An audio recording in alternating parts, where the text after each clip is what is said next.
नमस्कार दोस्तों, मैं डॉक्टर दीप्ति आप सभी का लाइव्स मंत्रा चैनल पर स्वागत करती हूँ फिर से। आज का हमारा जो डिस्कशन का विषय है वो है जागरूकता, अवेयरनेस। अवेयरनेस लाइफ मंत्रा मीन्स कि लाइफ को जीने का तरीका, जीवन हम कैसे जिएं कि वो हमें आनंदित करे। तो इसका जो एक महत्वपूर्ण पहलू है वो है जागरूकता। अगर हम अपने कार्यों के प्रति जागरूक होंगे तो हम जीवन को जी सकेंगे और आनंदित महसूस कर सकेंगे।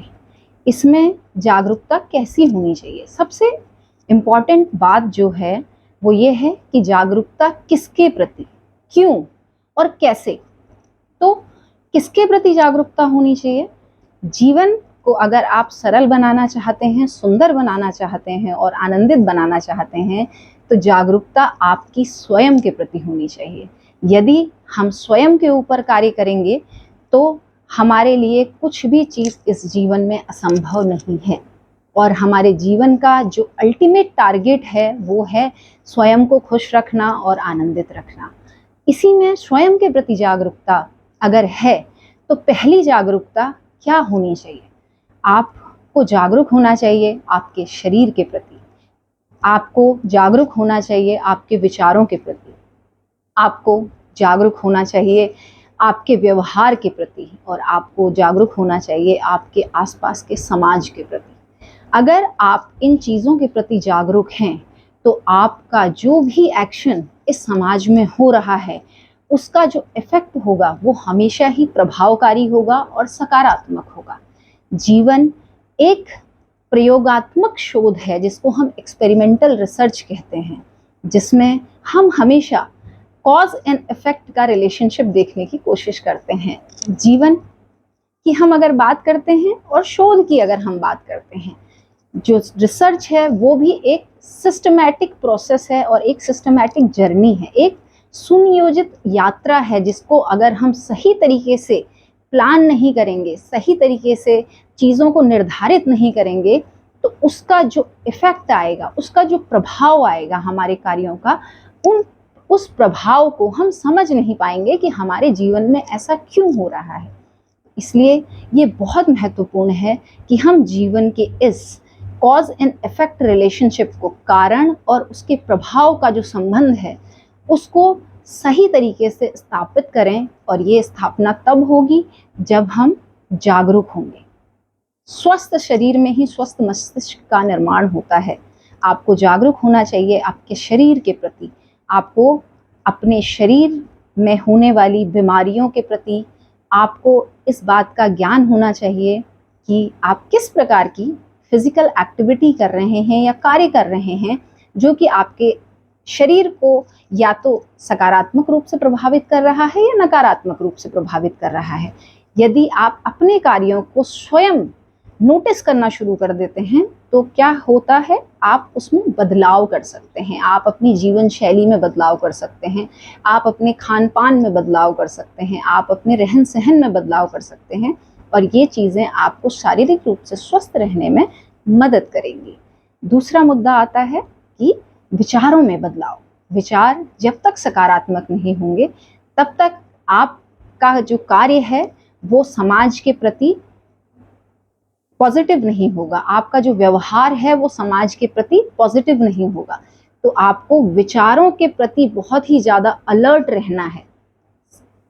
अवेयरनेस हमेशा आपके अंदर कॉन्शियसनेस पैदा करती है। जब आप अवेयर होंगे तब आप किसी काम को करने के लिए कॉन्शियस होंगे और जब आप कॉन्शियसली किसी काम को करते हैं तो हम कभी भी उस काम को गलत तरीके से नहीं करते हैं। विचारों में पॉजिटिविटी आपको इस तरफ लेकर जाती है कि आप सही भाषा का प्रयोग करें, आप लोगों के लिए एक भाईचारे के व्यवहार का प्रयोग करें और आप अपने विचारों को इस तरीके का रखें कि जीवन आपका दूसरों को प्रभावित करे सकारात्मक रूप से।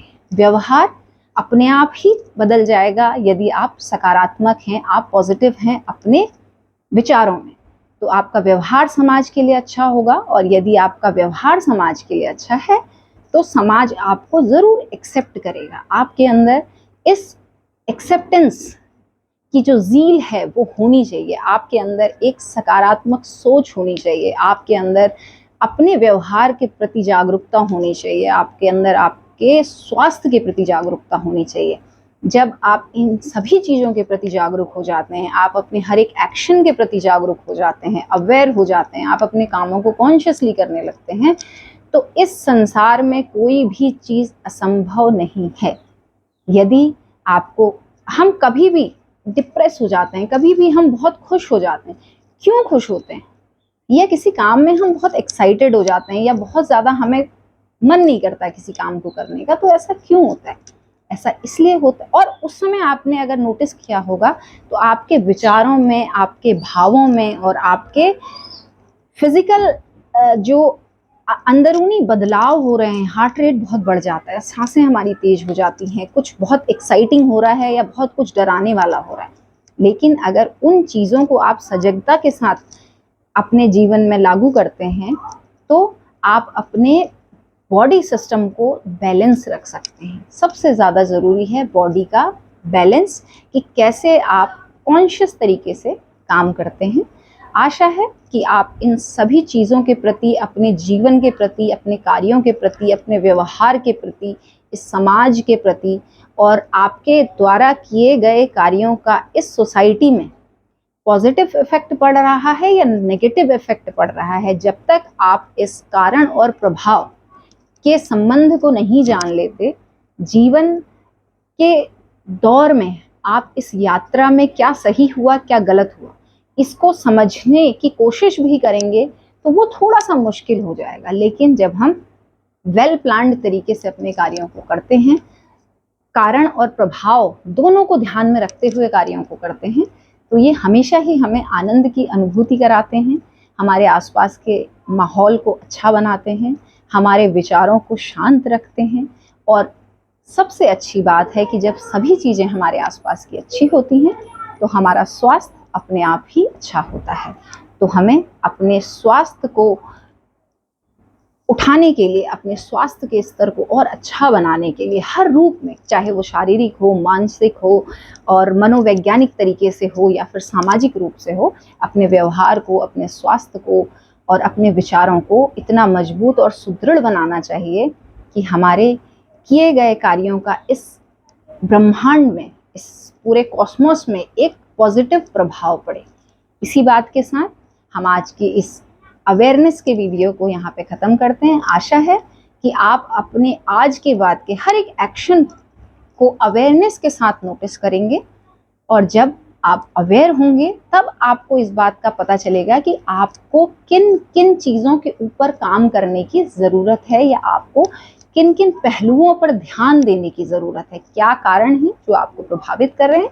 और इन्हीं छोटी छोटी बातों के साथ, इन्हीं छोटी छोटी जीवन की कहानियों के साथ और इन्हीं महत्वपूर्ण पर छोटी जो हमारे जीवन में सकारात्मक प्रभाव डाल सकती हैं, इन्हीं बातों के साथ हम फिर इस चैनल पे मिलेंगे। तब तक के लिए स्वस्थ रहिए, मस्त रहिए, आनंदित रहिए और इस चैनल के साथ जुड़े रहिए। आपका इस चैनल पे आने के लिए और हमारी वीडियो को ध्यान से सुनने के लिए बहुत बहुत धन्यवाद। आप खुश रहें, यही हमारी शुभकामनाएं हैं। जल्द मुलाकात होगी। धन्यवाद, नमस्कार, आपका दिन शुभ।